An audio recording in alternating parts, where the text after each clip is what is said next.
Bonjour à tous, je m'appelle Laura Prioul, j'ai 21 ans et il y a un an maintenant que j'ai été agressée physiquement, frappée, violée. Ça fait un an que je me cache des médias, un an que je me cache de tout le monde, mais que tout le monde parle de moi. Je n'ai jamais parlé parce que je ne voulais pas faire le buzz, parce que j'avais peur, parce que je ne veux pas entendre parler de moi comme ça, parce que je me sens vraiment salie par cette histoire. Tout le monde est au courant, tous mes amis, toute ma famille, tout le monde sait ce qui s'est passé pour moi. Et c'est vraiment très dur à accepter. Donc maintenant, je vais être cash et je vais vous dire ce qui s'est passé sans vraiment rentrer dans les détails. J'étais en boîte de nuit sur Paris. Il se trouve que mon agresseur était aussi là. On a passé une super soirée, vraiment très gentil, à m'inviter à sa table, à boire un verre, etc. Je ne buvais que de l'eau. Lui, il buvait de l'alcool, beaucoup d'alcool. Donc par la suite, il me propose d'aller dans une deuxième boîte de nuit. Je me soucie du fait de comment je vais rentrer chez moi. Il me dit qu'il a des chauffeurs privés, qu'il me fera ramener, etc. Donc très bien. On part pour cette deuxième boîte de nuit. Au final, une voiture se gare à côté de nous, des paroles sont échangées en arabe, je n'y comprends strictement rien du tout. Je demande à mon agresseur ce qui se passe et il m'explique qu'on va finir en fait la soirée dans un hôtel, dans l'hôtel de son ami, parce que la boîte de nuit n'est pas très bien. Soit. Étant déjà dans le taxi, envie de continuer à m'amuser avec cette personne, envie de découvrir vraiment qui c'est, etc. J'accepte le fait d'aller dans cet hôtel. Donc on arrive à l'hôtel, nous sommes 4 personnes, une fille, un homme, mon agresseur et moi. Donc dans cet hôtel, nous continuons à faire la fête, à s'amuser, à rigoler, à regarder des vidéos. On a dû quitter la chambre d'hôtel en fait parce qu'on faisait du bruit et il nous a dit oui, dans ma chambre d'hôtel on peut y aller, on peut faire du bruit, j'ai tout l'étage, personne nous entendra, alors on peut continuer là-bas. Donc très bien, on décide de tous aller là-bas. Donc je demande à la fille si elle vient et au mec, ils me disent que oui, qu'ils doivent parler avant, qu'ils vont arriver, qu'ils prendront un autre taxi. Donc nous on descend, on prend un premier taxi, on va à l'hôtel, persuadés que les personnes allaient nous rejoindre à l'hôtel pour continuer cette fête, on va dire. J'y vais sereinement. Donc une fois dans la chambre, on met de la musique, on continue à danser, à faire la fête et on était proches et à un moment on s'est tous les deux embrassés en fait. Et il a voulu me rembrasser et j'ai tourné la tête et ça lui a pas plu. Je me suis fait frapper d'un coup et je n'ai pas vraiment compris ce qui se passait sur le moment parce que dans ma tête tout était beau et tout se passait bien. J'ai voulu me défendre et cette personne m'a refrappé.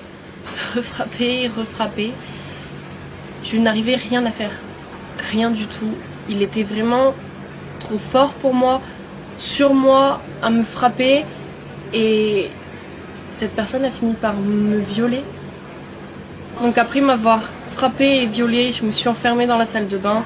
Il fallait que je retourne dans la chambre parce qu'il y avait mon téléphone, je devais prévenir quelqu'un, je devais appeler quelqu'un, il me fallait de l'aide.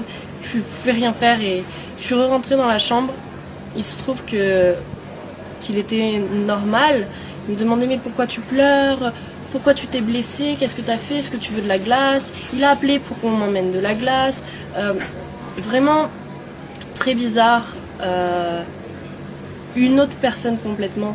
Et du coup je prenais mes affaires doucement, j'essayais de me rhabiller doucement pour pas réveiller la bête en lui, on peut dire. Et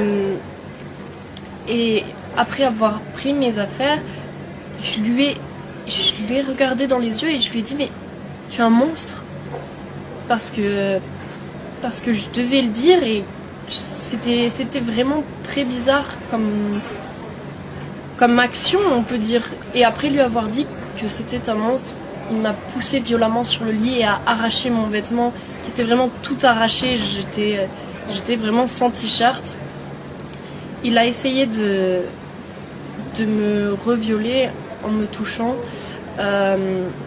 étant couché sur moi, sauf que j'ai saisi sa gorge pour le stopper en fait. Je l'ai étranglé et il en a fait de même, il m'a étranglé aussi, mais il serrait tellement fort que je n'arrivais vraiment plus à respirer. Et honnêtement, je vais vous dire, j'ai eu vraiment très peur pour ma vie, j'ai vraiment peur de finir comme ça parce que je ne pouvais plus respirer. Je voyais noir, des étoiles, je venais de recevoir je ne sais combien de coups et je venais de me faire violer. Je me suis dit que c'était fini pour moi. Sauf que j'ai réussi à basculer mon agresseur du lit en l'étranglant et en le poussant, et j'ai réussi à m'enfuir de la chambre en courant. Il y a une personne qui m'a aidée dehors. Après, je me suis enfermée avec une femme de ménage dans une chambre qui m'a aidée. Les secours sont venus, la direction de l'hôtel est venue me donner des vêtements, la police est venue. Lui était enfermé dans la chambre, ils l'ont embarqué au poste de police, on m'a embarqué au poste de police, on nous a embarqués au même dans 2 voitures séparées pour pas qu'on se recroise, etc. Arrivé au poste de police, j'ai porté plainte, on va dire, mais ce n'était même pas réfléchi de ma part. Au poste de police, on m'a dit bah voilà, qu'est-ce qui se passe? J'ai tout dit et j'ai pas eu le temps de réfléchir, de savoir si je voulais porter plainte, si je voulais pas porter plainte, ce que je voulais faire, ce que je voulais pas faire. J'ai pas eu le temps de tout ça. Donc après avoir porté plainte, j'ai été emmenée à l'hôpital pour soigner mes blessures, pour me faire des tests ADN, faire des tests alcoolémie, faire des tests pour la cocaïne, faire toutes sortes de tests. J'y suis allée le jour même, j'y suis retournée le lendemain. J'ai eu un médicament à prendre pendant 1 mois qui me détruisait l'estomac, vraiment pour pas avoir de maladie, etc. Parce que oui, cette personne ne s'est pas protégée, bien évidemment. Quand j'étais chez moi, je me pliais de douleur tellement ce cachet me faisait mal.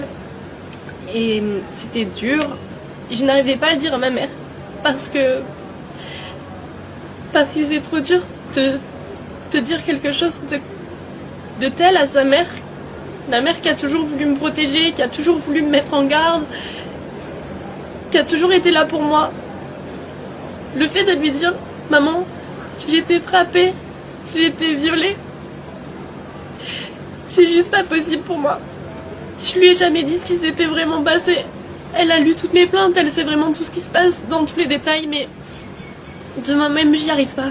C'est comme ça, c'est trop dur. Donc, quelques jours après être rentrée chez moi, un blogueur a partagé mon nom dans les médias. Et là,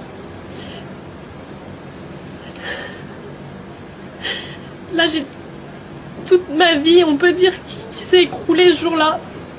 Parce que on a commencé à m'insulter, on a commencé à me traiter de tous les noms, on a commencé à me menacer de mort, on a commencé à me menacer de tout ce que vous voulez, on a commencé à me dire vraiment des choses qui blessent, on a commencé à contacter mes grands-parents, à contacter ma mère, à contacter mes amis, savoir qui j'étais, à me contacter, à m'insulter, à me rabaisser, à m'inventer des histoires, à faire énormément de choses comme ça. J'ai eu tellement de menaces, j'ai vu tellement de commentaires sur moi, je ne voyais aucun commentaire positif me concernant.